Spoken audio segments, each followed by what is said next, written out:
Hello guys, সবাই কেমন আছো? আমি ভালো আছি। আজকে তোমাদের সাথে আমি রেজিন আর্ট ভিডিও করব। তো চলো আজকে শুরু করা যাক।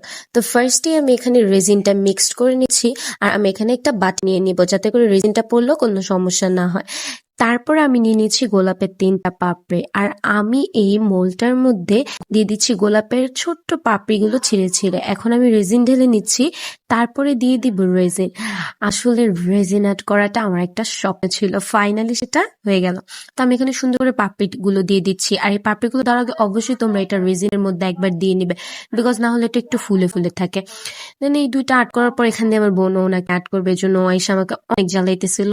এরপর আমি দেখলাম অনেকখানি রেজিন রয়ে গেছে, তা আমি ভাবলাম চলো আরেকটা আর্ট করা যাক। এরপর আমি একটা স্টার শেপ নিয়ে নিলাম, এন্ড ওইটার মধ্যে আমি একটু হালকা সাদা হোয়াইট কালার পাউডারটা ইউজ করে পাউডারটা দিয়ে দেওয়ার পর এটা এত সুন্দর লাগতেছিল, আমার কাছে তো খুব পছন্দ হয়েছে।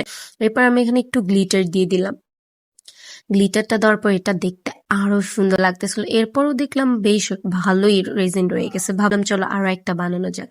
এরপর আমি এখানেও দিয়ে দিলাম, পরে ভাবলাম চলো এটাকে একটু মিক্স করা যাক।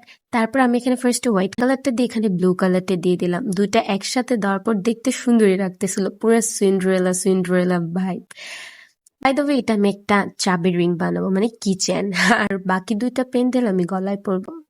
তারপর আমি এখানে আরো একটা পেন্ডেল নিয়ে নিলাম, ভাবলাম চলো এটাও করা যাক। এটাতে আমি ফার্স্টে ব্লু কালারটা দিয়ে দিলাম।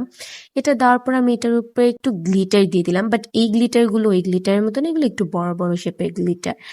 তারপরে এখানে গ্লিটার দেওয়ার পর দেখলাম ভালোই লাগতেছে, তো আমি আরো একটু গ্লিটার দিয়ে দিলাম। আর দেখো এখানে আমার হাতের অবস্থা খুব বাজে হয়ে গেছে।